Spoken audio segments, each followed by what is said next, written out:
ककरौली में मीरापुर विधानसभा के उपचुनाव के प्रचार के आखिरी दिन एआईएमआईएम प्रत्याशी अरशद राणा के समर्थन में रैली को संबोधित करने आए सुबुद्दीन ओवैसी ने अपने भाषण की शुरुआत मीरापुर विधानसभा सीट के मुद्दों से की। उन्होंने कहा कि मीरापुर विधानसभा क्षेत्र में लड़कियों के लिए कोई डिग्री कॉलेज नहीं है और न ही यहाँ कोई अस्पताल है। मोरना शुगर मिल की क्षमता भी काफी कम है। किसी भी विधायक या सांसद ने आज तक इस और कोई प्रयास नहीं किया। उन्होंने गन्ना मूल्य 450 रुपए कराने की मांग रखी। उन्होंने मीरापुर सीट पर बहुतायत में रहने वाली जोजा बिरादरी की भावनाओं को भी अपने भाषण में छुआ और कहा कि जोजा बिरादरी को आज तक कोई हक नहीं मिला। जोजा बिरादरी के लिए स्कूल एक बड़ी जरूरत है जिसे पूरा नहीं कराया जा सका है। इसी तरह उन्होंने कुरैशी व अंसारी बिरादरी पर कहा कि कुरैशी व अंसारी बिरादरी के कारोबार को सरकार ने खत्म कर दिया है। असदुद्दीन ओवैसी ने कहा कि वे चुनाव के नतीजों को देखकर कभी नहीं घबराते। जब आरएलडी केवल 2 सांसद के साथ मीरापुर सीट अपने लिए छुड़वा सकती है तो एआईएमआईएम ने कि कुछ जनप्रतिनिधि अगर संसद या विधानसभा में पहुंच जाए तो क्या कुछ नहीं कर सकते। उन्होंने कहा कि अगर संसद में उनके 3 सांसद और विधायक और विधानसभा में उनके 10 से 15 विधायक जीत गए होते तो आज नजारा कुछ और ही होता। हर धर्म में बिरादरी की संख्या के हिसाब से उनके जनप्रतिनिधि जीतते रहे हैं, लेकिन सबसे बड़े अल्पसंख्यक मुसलमानों को उनके जनप्रतिनिधि नहीं मिल पाए। अगर एआईएमआईएम के 3 सांसद भी संसद में होते तो मोदी सरकार वक्फ बिल न बना पाती। उन्होंने स्पष्ट तौर पर कहा कि अगर मोदी सरकार द्वारा तैयार वक्फ कानून बन गया तो जिले का कलेक्टर तय करेगा कि कौन सी मस्जिद, कब्रिस्तान व दरगाह वक्फ की संपत्ति है या नहीं। सर्वाधिक समस्या सुन्नी वक्फ बोर्ड के सामने आएगी, क्योंकि वक्फ कानून बनाने के लिए सुन्नी वक्फ बोर्ड की 99% संपत्ति वक्फ नहीं रहेगी। वक्फ बोर्ड में गैर मुस्लिम सदस्य होगा, जिसके चलते मुस्लिम अपनी वक्फ जायदादों को खो बैठेंगे। आप जानते हैं कि मीरापुर विधानसभा में बच्चियों के लिए, खवातीन के लिए कोई डिग्री कॉलेज नहीं है, अस्पताल नहीं है और यहाँ पर जो शुगर मिल है, मोराना शुगर मिल, उसकी कैपेसिटी बढ़ाना है, जिसके ताल्लुक से कोई विधायक या सांसद ने अब तक कोशिश नहीं की। गन्ने का रेट जो 450 रुपये होना चाहिए अभी तक सिर्फ 300 रुपये दिया जा रहा है, इसकी मांग कोई नहीं कर रहा है। और स्कूल नहीं है, रोड नहीं है, बिजली की सहूलत नहीं है और फिर यहाँ पर जो जोजा बिरादरी है उनको उनका हक भी नहीं दिया जा रहा है कि यहाँ पर अंसारी बिरादरी बहुत बड़ी तादाद में है, उनका कारोबार पूरा का पूरा ठप होकर रह गया। कोई नहीं पूछता। आप देखते जाइए बीजेपी क्या कर रही है। जो भी अल्पसंख्यक समाज के लोग अपने हाथ और खून पसीने की कमाई से अपनी जिंदगी गुजारते, उनकी कारोबार को, उनके बिजनेस को खत्म कर दिया जा रहा है। मगर आप जानते हैं कि पिछले कई बरस से हम उत्तर प्रदेश की सरजमीन पर हमारी पार्टी का काम कर रहे हैं। हम चुनाव लड़ते हैं, हारते भी हैं, कोई चुनाव जीतते भी हैं, मगर मैं आपको इस बात का यकीन दिलाने आया हूं, हम चुनाव के नतीजे देखकर हिम्मत हारने वालों का नाम मजलिस इत्तेहादुल मुस्लिमीन नहीं है। हमारे हौसले कल भी बुलंद थे, आज भी बुलंद रहेंगे इंशाअल्लाह ताला। मगर फैसला लोकतंत्र में, जमहूरियत में आपको करना है कि आरएलडी के कितने सांसद लोकसभा में है। 2 ही तो है ना, 2 है उनके, और 1 विधानसभा की सीट बीजेपी की उनके लिए छोड़ देती है। और जब मजलिस इलेक्शन लड़ती है उत्तर प्रदेश में तो ये तमाम के तमाम बड़े बड़े लोग जो मुस्लिम क़यादत को, जो आपकी एक आजाद क़यादत को बर्दाश्त नहीं करते, वो ये कहना शुरू कर देते हैं कि नहीं नहीं, एक होगा तो क्या होगा। मेरे भाई, आरएलडी के 2 सांसद हैं और बीजेपी को ये विधानसभा की सीट छोड़ना पड़ा। अगर उत्तर प्रदेश में मजलिस इत्तेहादुल मुस्लिमीन के 10 से 15 विधायक कामयाब हो जाते हैं, 2 से 3 सांसद अगर कामयाब हो जाते हैं, तो इसका फायदा किसको मिलेगा? इसका फायदा आप ही को मिलेगा, इंसाफ आपको मिलेगा, नाइंसाफी का खात्मा होगा, जुल्म का खात्मा होगा। ये बात हम बार बार आपके दरमियान में आकर कह रहे हैं कि भारत की लोकतंत्र में हर समाज के पास उसकी एक आवाज है और जब तक आप उस आवाज को मजबूत नहीं करेंगे, उनको जिताएंगे नहीं, आपकी कोई तकलीफ दूर नहीं होगी। पिछले 4-5 महीने पहले पार्लियामेंट के चुनाव हुए। आज भारत की पार्लियामेंट में चाहे वह अपर कास्ट हो या बैकवर्ड क्लास हो, इनकी आबादी के लिहाज से उनके सांसद जीत कर आए हैं। अगर एक समुदाय है जिनके सांसद आबादी के मुताबिक नहीं जीत पाए हैं, तो भारत की सबसे बड़ी अल्पसंख्यक समाज मुसलमान है। इसका जिम्मेदार कौन है बताइए आप? इसके जिम्मेदार किसी हद तक हम भी हैं, जो हम डर जाते हैं कि नहीं, अगर हम मजलिस को वोट देंगे तो बीजेपी जीत जाएगी। मेरे भाई, मैं आपसे यह कह रहा हूं, यकीनन बीजेपी को हमको रोकना है, मगर क्या हमारी जिंदगी की इब्तिदा खाली इनको रोकने में और फिर हमारी जिंदगी का खात्मा इनको रोकने में खत्म हो जाएगा? आज भारत की पार्लियामेंट में नरेंद्र मोदी की हुकूमत ने एक वक्फ बिल बनाने का कानून पेश किया। अगर मजलिस इत्तेहादुल मुस्लिमीन के कम से कम 3 MP होते, इम्तियाज जलील अगर औरंगाबाद से कामयाब हो जाते, अख्तरुल ईमान बिहार किशनगंज से कामयाब हो जाते, तो क्या मोदी इस तरह की हरकत करने के बारे में सोचते? और आप जानते हैं कि वक्फ बिल क्या है? ये जो वक्फ बिल नरेंद्र मोदी ने भारत के पार्लियामेंट में पेश किया, ये बिल ये कहता है कि अगर ये बिल कानून बनेगा तो कल कलेक्टर DM ये फैसला करेगा कि वाकई में ये मस्जिद वक्फ है या नहीं, ये खानका वक्फ है या नहीं, मदरसा वक्फ है या नहीं, या कब्रिस्तान वक्फ है या नहीं। और वक्फ बाय यूजर को इस बिल में निकाल दिया गया है। मैं जिम्मेदारी के साथ आज आपके दरमियान में ककरौली गांव में खड़े होकर आपसे और उत्तर प्रदेश के तमाम जिम्मेदारों को बता रहा हूं, उत्तर प्रदेश सुन्नी वक्फ बोर्ड में जितनी जायदादें रजिस्टर्ड हैं, 99% वक्फ बाय यूजर है, यानी उसका कोई डीड नहीं है मगर रजिस्टर्ड है। अगर खुदा ना खास्ता यह कानून बीजेपी की हुकूमत बनाएगी तो इन तमाम 99% वक्फ जायदाद का क्या होगा? क्योंकि मोदी ये कह रहे हैं कि जो जायदाद वक्फ होती है, हम और आप मानते हैं कि उसका मालिक अल्लाह होता है, सुबह क़यामत तक मालिक उसका अल्लाह होता है, मगर मोदी इस तरह का बिल पार्लियामेंट में पेश कर रहे हैं कि मालिक अल्लाह नहीं होगा, मोदी होगा और मेरा नायब DM होगा, कलेक्टर होगा। उत्तर प्रदेश में जितनी सुन्नी वक्फ बोर्ड की प्रॉपर्टियां हैं, 99% वो वक्फ बाय यूजर है। इस बिल में वक्फ बाय यूजर को उड़ा दिया गया।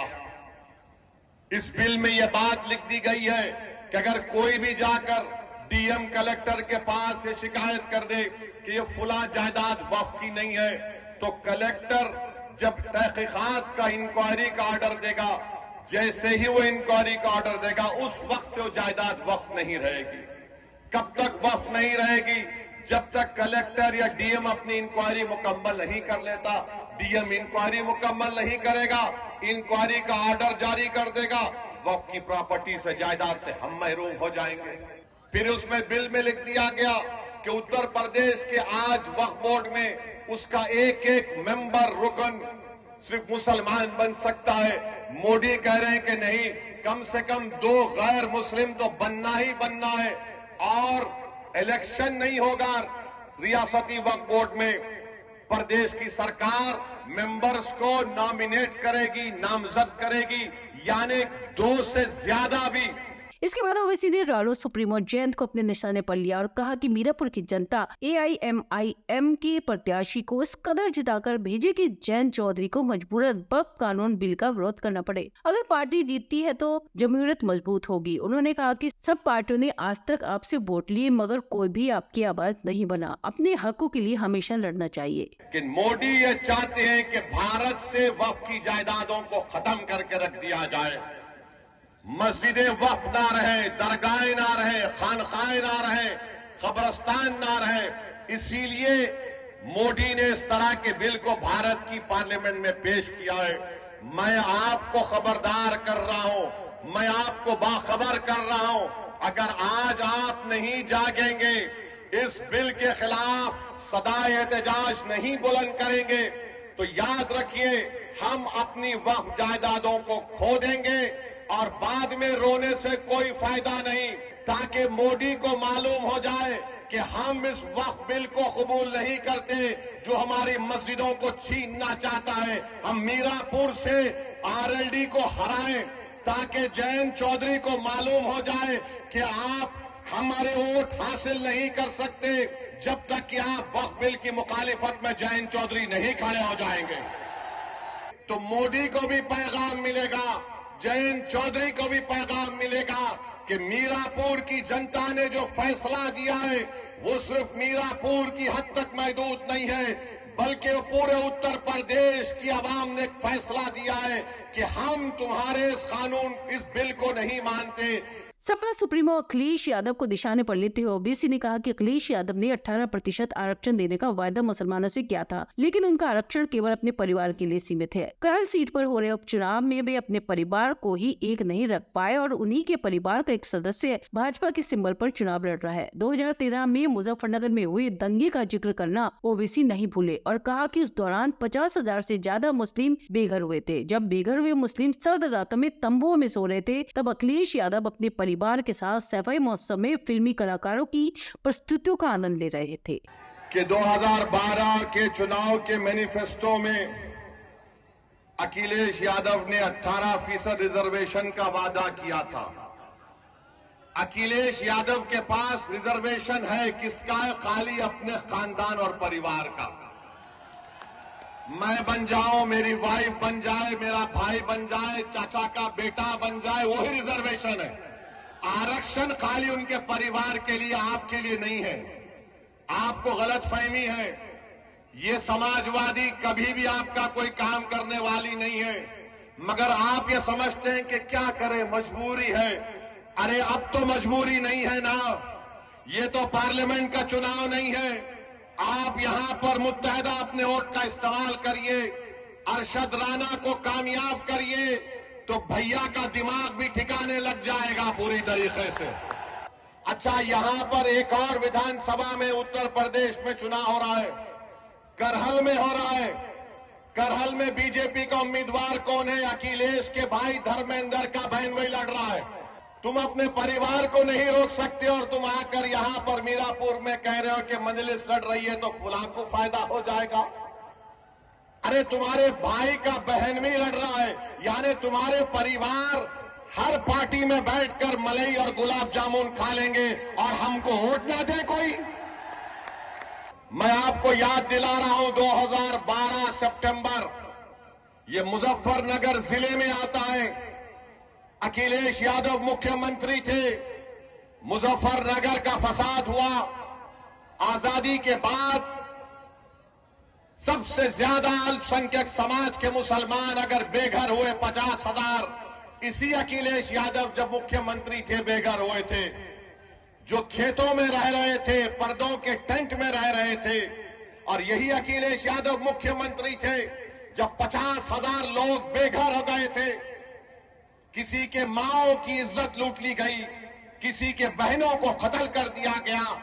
आप कैंपों में जिंदगी गुजार रहे थे और अखिलेश यादव सैफई में उत्सव मना रहे थे, मुंबई से एक्टरों को बुलाकर नाच गाना करवा रहे थे। यही अखिलेश यादव थे जिन्होंने बुलडोजर चलाया था उन रिलीफ कैंपों के ऊपर। तो मेरी आपसे गुजारिश है कि याद रखिए, यही समाजवादी पार्टी की हुकूमत थी, यही मुजफ्फरनगर का इलाका था जहां पर यह हुआ था। और जब मुजफ्फरनगर का कांड हुआ, कौन उन कैंपों में जाकर फिरकर उन गरीबों की मदद करने के लिए आया था? मैं 3 दिन इस कैंपों में रहा, जाकर देखता रहा। कुछ दिन पूर्व बुढ़ाना में हुजूर की गुस्ताखी वाले प्रकरण का जिक्र करना भी ओवैसी नहीं भूले। उन्होंने कहा कि इस दौरान विरोध प्रदर्शन की भीड़ में लाल टोपी वाले दूर दूर तक नहीं दिखे, जबकि AIMIM के 16 से ज्यादा युवा जेल गए। उन्होंने अखिलेश यादव पर तंज कसते हुए कहा, ऐसा क्यों होता है कि भैया जी कभी जेल नहीं जाते, जबकि अब्दुल्ला भाई आजम अभी तक जेल में है। आप जानते हैं कि बुढ़ाना में नबी करीम सल्लल्लाहु अलैहि वसल्लम के शान में किसी ने अनाप शनाप बकने की कोशिश की तो क्या कोई लाल टोपी पहनने वाला गया था? कोई लाल टोपी पहनने वाला गया था? यही हरा कपड़ा डालकर जाने वाले मजलिस इत्तेहादुल मुस्लिमीन के लोग थे। हमारे 19 लोग जेल को गए, मगर हम जब जेल को जाते हैं तो हम बोलते हैं कि ससुराल में गए हैं। और ये तो हजरत यूसुफ अलैहिस्सलाम की सुन्नत भी है। बड़े बड़े लोग जेल को गए और जब जेल से निकले तो बड़े नेता बने, मगर भैया जेल को नहीं जाते। आजम खान जेल को चले गए, अब्दुल्ला जेल को चले गए, मगर भैया नहीं जाएंगे। भैया के बारे में बोलेंगे ले दरी बिछाओ जवानी कुर्बान। अब मालूम हुआ कि आज रोड शो करने आ रहे हैं। अखिलेश, आपने गलत टाइम लिया यहां पर आने का आज। अच्छा, मालूम हुआ कि भैया ने कहा कि अब शेर के धार के सामने कुछ नहीं कर पाएंगे, तो कैंसल कर दिए वो। तो इसका मतलब समाजवादी चुनाव हार चुकी है, मान चुकी है। आप ये बात समझ लीजिए। अखिलेश के बाद ओवैसी ने अपने शब्द बाढ़ सूबे के मुख्यमंत्री योगी आदित्यनाथ पर छोड़े। ओवैसी ने कहा कि बाबा आजकल महाराष्ट्र में घूम रहे हैं, जहां में बटेंगे तो कटेंगे का नारा बढ़ चढ़कर लगा रहे हैं। झांसी के मेडिकल कॉलेज में हुए अग्निकांड में अपनी जान की बाजी लगाकर 10 से ज्यादा बच्चों की जान बचाने वाले याकूब मंसूरी की आंखों में आंखें डालकर क्या बाबा बटेंगे तो कटेंगे का नारा लगा सकते हैं? क्योंकि याकूब अंसारी ने अपनी जान पर खेलकर 10 से ज्यादा बच्चों की जानें तो बचा ली, लेकिन अपनी जुड़वा नवजात बच्चों की जान नहीं बचा पाया। उन्होंने कहा कि अब बाबा का बुलडोजर गायब हो चुका है। सुप्रीम कोर्ट के फैसले के बाद अब किसी मजलूम पर बुलडोजर नहीं चलेगा। अगर किसी अधिकारी ने हिमाकत करने की कोशिश की तो उसे नौकरी से हाथ धोना पड़ेगा। बांग्लादेश में हिंदुओं पर हुए हमले का जिक्र करते हुए ओवैसी ने कहा कि मोदी ने शेख हसीना को बात में रखने की इजाजत क्यों दे रखी है? मोदी के नारे एक है तो सेफ है के जवाब में ओवैसी ने ना अपना नारा इजाद किया और बताया कि उनका नारा है अनेक है तो अखंड है। मगर योगी बोलते बटेंगे तो कटेंगे, प्रधानमंत्री बोलते हैं एक है तो सेफ है, कोई कहता है धर्म युद्ध है, कोई कहता है और जिहाद है। अब ये और जिहाद कहां से आ गया मुझे नहीं मालूम, लव जिहाद कहां से आ गया नहीं मालूम। और हम मोदी को और योगी को बोल रहे हैं अब तुम अपनी जबान से बुलडोजर का तो नाम लेके बताओ। बोलो बुलडोजर के बारे में योगी और मोदी नहीं बोलेंगे, क्योंकि सुप्रीम कोर्ट ने कह दिया कि जिस प्रदेश में, जिस भारत के हिस्से में बुलडोजर इस्तेमाल होता है वो अनकॉन्स्टिट्यूशनल है। वो वहां की स्थिति को दिखाता है कि क्या वहां के हालात है। सुप्रीम कोर्ट ने यह भी कह दिया कि अगर कोई गवर्नमेंट का अधिकारी बुलडोजर लेकर आएगा तो सुप्रीम कोर्ट ने कहा कि वो हमारे अहकामात का उल्लंघन कर रहा है, उसकी नौकरी चले जाएगी। तो बाबा तुम्हारा बुलडोजर चला गया, तुम बुलडोजर लेकर आएंगे, सुप्रीम कोर्ट तुमको सुप्रीम कोर्ट में कंटेम्प्ट की नोटिस देगा। 15 दिन का टाइम देना पड़ेगा। 15 दिन के टाइम से पहले बुलाकर बात करना पड़ेगा, रिकॉर्ड करना पड़ेगा, उसकी सुनवाई करना पड़ेगा। कितने गरीबों के घर को बुलडोजर से तोड़ दिया गया। बटेंगे तो कटेंगे बोलते हैं। मैं उत्तर प्रदेश के मुख्यमंत्री से वो चैलेंज कर रहा हूं। झांसी में मेडिकल कॉलेज में 10 मासूम बच्चे जलकर मर गए। 10 मासूम बच्चे जलकर मर गए। और जब वो वार्ड में, न्यू नेटल केयर के वार्ड में एक शख्स था जिसके 2 जुड़वा बेटियां भी उस न्यू नेटल वार्ड में थे। जब वार्ड में आग लगी तो शख्स कूदकर 10 से ज्यादा मासूम छोटे बच्चों की जान बचाया। बाद में मालूम हुआ कि उसकी 2 बेटियां, जुड़वा बेटियां जलकर मर गई। और उस शख्स का नाम आपको मालूम क्या था? जिसने 10 से ज्यादा मासूम बच्चों की जान बचाई, जो 6-8 महीने के बच्चे बच्चियां थे। उस शख्स का नाम याकूब मंसूरी था। याकूब मंसूरी कूद गया आग में। ये नहीं देखा मुख्यमंत्री बाबा योगी आदित्यनाथ, नरेंद्र मोदी, देखो याकूब मंसूरी आग में कूदकर ये नहीं देखा कि किस समुदाय, किस मजहब के मानने वालों के बच्चे हैं। वो ये देखा कि बच्चे जल रहे हैं और कूद गया। ये अल्लाह को कुछ और ही मंजूर था, वो अपनी दो मासूम जुड़वा बच्चियों को नहीं बचा सका। चैलेंज कर रहा हूं, क्या तुम याकूब मंसूरी को बुलाकर उसके सामने बोल सकोगे बटोगे तो कटोगे? बोलोगे तैनात, क्या तुम बोल सकोगे कि बटोगे कटोगे? याकूब मंसूरी को बोलो। क्या देश के प्रधानमंत्री याकूब मंसूरी को बुलाकर बोलेंगे एक है तो सेफ है? किसके लिए नारे लगाए जा रहे हैं? किसके खिलाफ जहर फैलाया जा रहा है बीजेपी की तरफ से? ये सब के सब भाजपा के लोग एक समुदाय के खिलाफ नफरत पैदा करने का काम कर रहे हैं। याद रखो मोदी, योगी आदित्यनाथ, देश रहेगा, आप और हम खत्म हो जाएंगे, देश बाकी रहेगा। और इस देश की ताकत यहां की भाईचारगी और मोहब्बत है। अगर आप नफरत घोलेंगे एक समुदाय के खिलाफ, आपको सियासी फायदा तो हो सकता है वक्तिया तौर पर, मगर क्या इससे देश मजबूत होगा?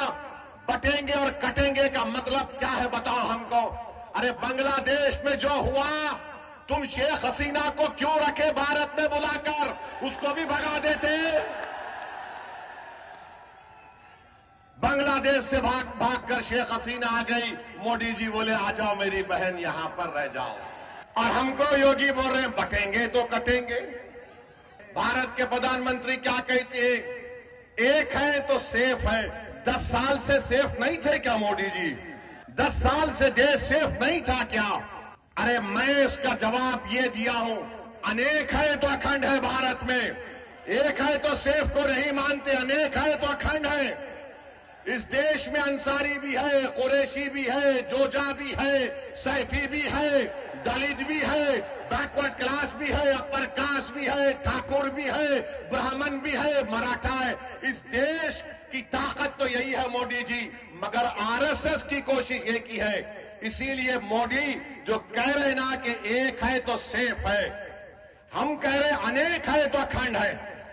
उत्तर प्रदेश में मजलिस-ए-इत्तेहादुल मुस्लिमीन को मजबूत करिए। आपके पास एक बेहतरीन कैंडिडेट अरशद राना आपके सामने है।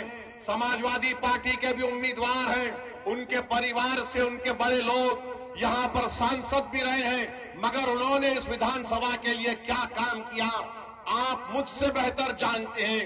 मैं आपसे सिर्फ यही अपील करने आया हूं ताकि हमारी आवाज उत्तर प्रदेश के विधानसभा में गूंजे।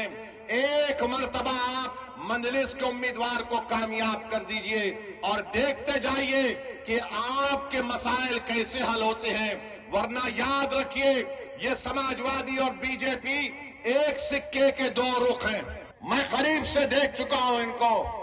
ये चाहते हैं कि मानते हैं कि मजबूर है, ये कमजोर है, इनको डराओ ये डर जाएंगे। विरासत में जायदाद को छोड़कर जाएंगे, खेत को छोड़कर जाएंगे, बैंक बैलेंस छोड़कर जाएंगे। हम अपनी विरासत में अपने नेक अमाल छोड़ेंगे, नेक औलाद छोड़ेंगे और सियासी शऊर छोड़ेंगे, मिल्लत का इत्तेहाद छोड़ेंगे, अपने नुमाइंदों को लीडरशिप बनाकर छोड़ के जाएंगे।